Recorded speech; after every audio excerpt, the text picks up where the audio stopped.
ఈ రోజున విబిజి రామ్జీ వికసిత్ భారత్ కార్యక్రమంలో భాగంగా విశ్వనాథపల్లి కొత్తపాలెం అక్కడ పనికి ఉపాధి పథకాలలో వారితో కార్మికులతో మాట్లాడే సందర్భంలో ఆ గ్రామంలో ఉన్నటువంటి రైతులందరూ కూడా రైతులు, మహిళలు, కూలీలు అందరూ కూడా ముక్త కంఠంతో వాళ్ళు పడేటువంటి బాధ ఏదైతే ఉందో ఇవాళ కోతులు వచ్చేసి పంటను సర్వనాశనం చేస్తున్నాయి. ఏ మొక్కనైనా తుంచేస్తున్నాయి, కొబ్బరికాయలు తుంచేస్తున్నాయి, మామిడికాయలు పూతను గిల్లేస్తున్నాయి. మరి ఇళ్లలో మనుషులు ఉండట్లేదు, అల్లరి చేత ఇంట్లో వస్తువులు తీసి పడేస్తున్నాయి అనేటువంటిది దారుణమైనటువంటి వృధ విదారకంగా చెప్పినటువంటి పరిస్థితిని మా భారతీయ జనతా పార్టీ కార్యకర్తలుగా మా అందరి హృదయాలు కదిలించింది. అందుట్లో భాగంగా ఈ రోజున వారి అభిప్రాయానికి అనుగుణంగా, వారి కోరిక అభిప్రాయానికి అనుగుణంగా ఎంఆర్ఓ గారిని, ఎంపీడీఓ గారిని, అగ్రికల్చర్ ఏఓ గారిని కలవడం కానీ కోడూరు వచ్చి వారికి విషయాన్ని తెలియపరుస్తున్నాం.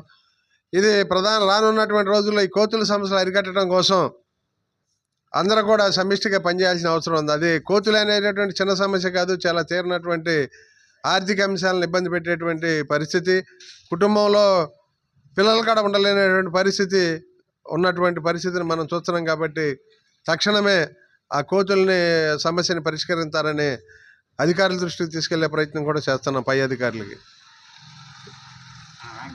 నమస్కారం అండి.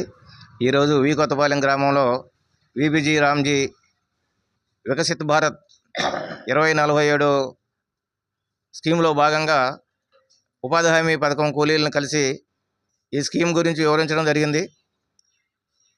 ఆ సందర్భంలో కొత్తపాలెం గ్రామంలో ప్రజలు కోతులు బిడద పడలేకుండా ఉన్నాం, పంటలను సర్వనాశనం చేస్తున్నాయి, ఇళ్లలో జొరబడి అన్నం కూరలు కూడా పాడు చేస్తున్నాయి, పిల్లలను బ్రతకనివ్వట్లేదని నానా బాధలు చెప్పినారు. ఆ సందర్భంలో మరి కోడూరు ఎంపీడీఓ గారికి, ఎంఆర్ఓ గారికి, అగ్రికల్చర్ ఏఓ గారికి మెమోరాండం ఇవ్వడం జరిగినది. ఈ కోతుల సమస్యను వెంటనే పరిశీలించవలసిందిగా మా బీజేపీ తరఫున డిమాండ్ చేస్తున్నాం. ఈరోజు విశ్వనాథపల్లి గ్రామం విబిజి రామ్జీ వికాస్ కార్యక్రమంలో సందర్భంగా కొత్తపాలెం కూలీలందరూ కూడా కలవటం జరిగింది.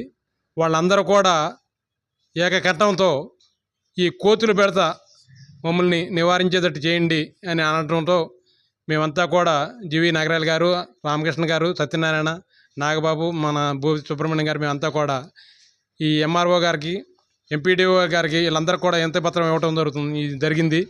ఈ కోతులు బెడత కూడా మేము అరికడతామని ఎంపీడీఓ గారు, ఎంఆర్ఓ గారు ఇలా అనటం కూడా జరిగింది. అది ధన్యవాదాలు.